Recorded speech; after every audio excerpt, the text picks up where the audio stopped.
Epistemic ট্রেসপাসিং হলো যখন একটি নির্দিষ্ট বিষয়ের বিশেষজ্ঞ তার নিজস্ব বিষয় রেখে সম্পূর্ণ একটি ভিন্ন বিষয়ে, যে বিষয়টিতে তার প্রাতিষ্ঠানিক শিক্ষা নেই, অভিজ্ঞতা নেই এবং দক্ষতা নেই, সেই বিষয়ে তিনি জ্ঞান প্রদান করার চেষ্টা করেন এবং সেখান থেকে তিনি সফল হন। এটাকে বলা হয় এপিস্টেমিক ট্রেসপাসিং, বা বাংলায় বললে বলা হয় জ্ঞানীয় সীমালঙ্ঘন। এই কাজটি করার মাধ্যমে তারা ইন্টেলেকচুয়াল প্রাইড নিয়ে থাকে। এই এপিস্টেমিক ট্রেসপাসিং এর কারণ হতে পারে ডানিং ক্রুগার এফেক্ট।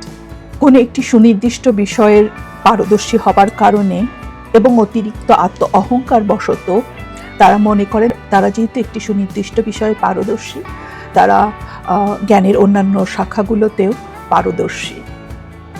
অবশ্যই আমাদের জ্ঞানের অন্যান্য শাখাগুলোতে মতামত থাকবে, নিজস্ব মতামত থাকা এক বিষয়, আর সেই মতামতকে ভিত্তি করে জ্ঞানীয় পরামর্শ দান করা অথবা পেশা হিসেবে গ্রহণ করা ভিন্ন বিষয়।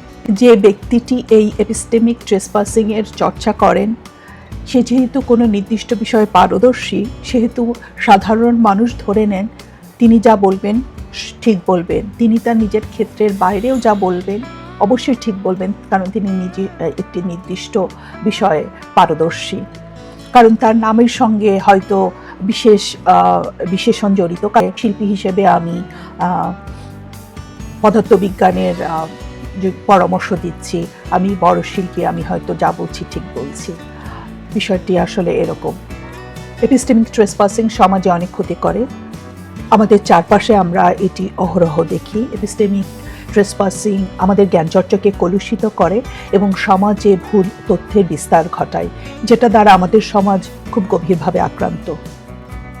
আমরা হয়তো এটাকে জ্ঞানের জাহির করাও বলতে পারি, যদিও কিছুটা ভিন্ন অর্থ হয়, কারণ অনেক পেশাদারই তার নিজের পেশার জ্ঞানও জাহির করতে পারে, কিন্তু যখন আমি যে জ্ঞানে পারদর্শী না, সেই জ্ঞান বিষয়ে আমি জ্ঞানীয় মতামত অথবা পরামর্শ দান করি এবং সেটা থেকে আমি অর্থ লাভ করি বা সেটাকে আমি পেশা হিসেবে নেই, সেটাকে আমরা বলতে পারি এপিস্টেমিক ট্রেসপাসিং, যেটা আমাদের সমাজে খুব দেখা যায়। এর একটি উল্লেখযোগ্য ক্ষেত্র হলো শিল্পকলা ও সাহিত্য। জ্ঞানের এই শাখায় শিল্পকলা ও সাহিত্যে এপিস্টেমিক ট্রেসপাসিং খুব বেশি দেখা যায়। শিল্পকলা বলতে আমাদের সমাজে সাধারণত মনে করা হয় শিল্পী শুধুই ছবি আঁকে। শিল্পী একটি আম দেখবে, আম দেখে আমের মতো করে আরেকটি আম এঁকে দিবে কাগজে, পেন্সিলে অথবা রং দিয়ে, তুলি দিয়ে। শিল্পী একজন মানুষকে দেখবে, তাকে দেখে হুবহু আঁকতে পারবে। যে যত হুবহু বাস্তবভাবে আঁকতে পারবে সে তত বড় শিল্পী, সাধারণত মনে করা হয়।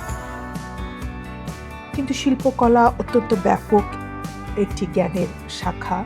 একজন প্রকৃত শিল্পী হতে হলে শিল্পকলার শিক্ষায় শিক্ষিত হতে হবে, তাকে জ্ঞানের অন্যান্য শাখাগুলোর সাথে পরিচিত হতে হবে। তার মানে এই না সে জ্ঞানের অন্যান্য শাখাগুলোতে সে পারদর্শী, সে শুধু শিল্পকলার বিষয়ে পারদর্শী। কিন্তু শিল্পকলা যেহেতু জ্ঞানের বিভিন্ন শাখার সঙ্গে সম্পৃক্ত, সেহেতু একজন প্রকৃত শিল্পী বা পারদর্শী শিল্পী বা পেশাদারী শিল্পীর জ্ঞানের অন্যান্য শাখার সঙ্গে পরিচিত হওয়া জরুরি। যেমন একজন শিল্পী যখন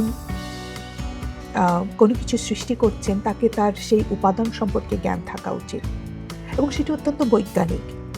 আমরা আধুনিক শিল্পকলার জগতে আমাদের উপাদানগুলো আমরা বাজার থেকে কিনে আনি, শিল্পকলার দোকান থেকে কিনে আনি, কিন্তু আমরা জানি যে অতীতে শিল্পী তার নিজের শিল্পকলার বা শিল্পকর্মের উপাদানগুলো নিজেই সৃষ্টি করতেন, যেমন পিগমেন্ট বা খনিজ থেকে রং তৈরি করা অথবা প্রকৃতি থেকে পাথর সংগ্রহ করে সেটা খোদাই করে ভাস্কর্য সৃষ্টি করা। আধুনিক যুগ যেহেতু অনেক কিছু বদলে গেছে, সেহেতু আমরা যদিও অনেক কিছুই দোকান থেকে কিনি, তার মানে এই নয় বা শিল্পীরা তার নিজস্ব উপাদান সৃষ্টি করছে। সেক্ষেত্রে শিল্পকলার সাথে বিজ্ঞানের একটি বন্ধুত্ব রয়েছে, শিল্পকলার সাথে দর্শনের বন্ধুত্ব রয়েছে, যে আপনি কেন সৃষ্টি করবেন, জীবনের যে দিক সম্পর্কে আপনি গবেষণা করতে চান বা আপনার প্রশ্ন, সেটিই দর্শন। সুতরাং শিল্পকলা এমন একটি জ্ঞানের শাখা, সেখানে আমরা দর্শন, বিজ্ঞান, ইতিহাস, সাহিত্য সব কিছুর একটি সঙ্গম ঘটে শিল্পকলায় এসে। কিন্তু একজন শিল্পী যদি অন্য বিষয়ে জ্ঞান প্রদান করেন, যেমন একজন শিল্পী যদি পদার্থবিজ্ঞান বা রসায়ন বিষয়ে জ্ঞান প্রদান করেন, আমরা আসলে তখন তাকে কি বলবো? হয়তো আমাদের সমাজে সাধারণত আমরা কর্মজীবনের বিরতির পরে আমরা ধর্মকর্ম করি।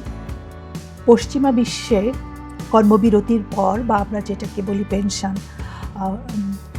পেনশনের পর অনেক মানুষ শিল্পকলার প্রতি তাদের জমিয়ে রাখা ভালোবাসা অথবা আগ্রহকে পুনর্জীবিত করেন এবং তারা শিল্পচর্চা করেন। কিন্তু মজার বিষয় হলো, শিল্পচর্চা এমনই একটি বন্ধুসুলভ উপায় বা মানুষ খুব সহজে তার মনের ভাব শিল্পকলার মাধ্যমে প্রকাশ করতে পারে। এখানে আমি ভিজুয়াল আর্টের কথা বলছি, ছবি আঁকার মাধ্যমে, রেখাচিত্র বা জল রং। কারণ ছবি আঁকার সঙ্গে মস্তিষ্ক, হাত এবং আমাদের হৃদয়ের সম্পর্ক রয়েছে। এই কারণে ছবি আঁকার মাধ্যমে আমরা খুব দ্রুত হিল হতে পারি। কিন্তু একজন মানুষ কর্মজীবন থেকে অবসরের পর সঙ্গীতের মতো একটি জটিল বিষয় নিয়ে কিন্তু খুব একটা দেখা যায় না। একদম হয় না তা নয়, পশ্চিমা বিশ্বে আমি যেহেতু এখানে থাকি, তবে তারা খুব সহজেই ছবি আঁকাকে তারা তাদের শখ হিসেবে বেছে নেন এবং সেটা চর্চা করেন। আমাদের সমাজে আমরা দেখেছি যে প্রতিনিয়তই মানুষ বিভিন্ন বিষয়ে জ্ঞান প্রদান করছে, যেটা তার বিষয় না সে বিষয়ে জ্ঞান প্রদান করছে এবং জ্ঞান প্রদান করতেই পারে। প্রত্যেকটা মানুষের তার নিজস্ব মতামত প্রদানের স্বাধীনতা রয়েছে, এটাকে বাক স্বাধীনতা বলা হয়। আমাদের সমাজে আমরা কতটুকু স্বাধীন বিষয় সেটি অন্য বিষয়, কিন্তু আমি বলতে চাচ্ছি যে এটি আমাদের সমাজে খুব দেখা যায় যে একজন মানুষ বা একজন বিশেষজ্ঞ একটি বিষয়ে পারদর্শী, কিন্তু তিনি অন্য বিষয়ে মতামত প্রদান করছেন এবং সেটা পেশাদারি মতামত এবং সেটাকে তিনি পেশা হিসেবে নিয়েছেন।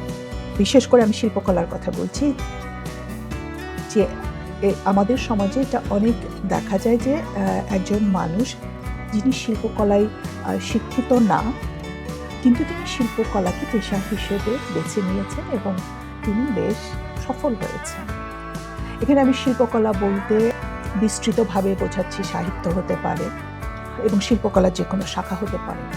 আমাদের সমাজে অতীতে বা বর্তমানে এমন অনেকে খুবই বিখ্যাত হয়েছেন আমাদের সমাজে, যাদের লেখাপড়া বা শিক্ষার বিষয়টা শিল্পকলা বা সাহিত্য ছিল না, কিন্তু তারা শিল্পকলা বা সাহিত্য হিসেবে সেটা বেছে নিয়েছিলেন এবং নিয়েছেন, এখনো নিচ্ছেন এবং তারা অনেক জনপ্রিয় এবং সফল আমাদের সময়ে। আমি এটাও বলতে চাই যে কোনো কিছু করে সফল হওয়া একটা সমাজে বা জনপ্রিয় হওয়া তার মানে এই না যে তিনি সেই বিশেষ কাজটিতে পারদর্শী।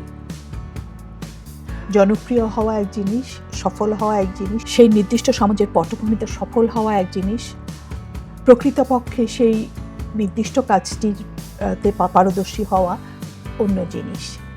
জনপ্রিয় বা সহজলভ্য,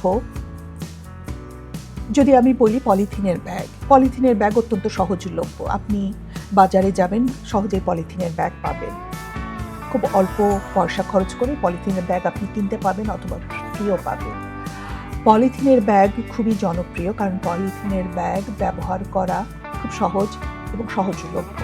পলিথিনের ব্যাগ নিয়ে আপনি কিন্তু একটি সামাজিক অনুষ্ঠানে যাবেন না, আপনি তখন এমন একটি ব্যাগ খুঁজবেন যেটি আপনার ব্যক্তিত্বের সঙ্গে চাই, আপনাকে একই সঙ্গে উপযোগিতা দান করে। জনপ্রিয়তা শিল্পকলা এবং সাহিত্যে একটি ভিন্ন বিষয়, একজন প্রকৃত শিল্পী বা সাহিত্যিকের থেকে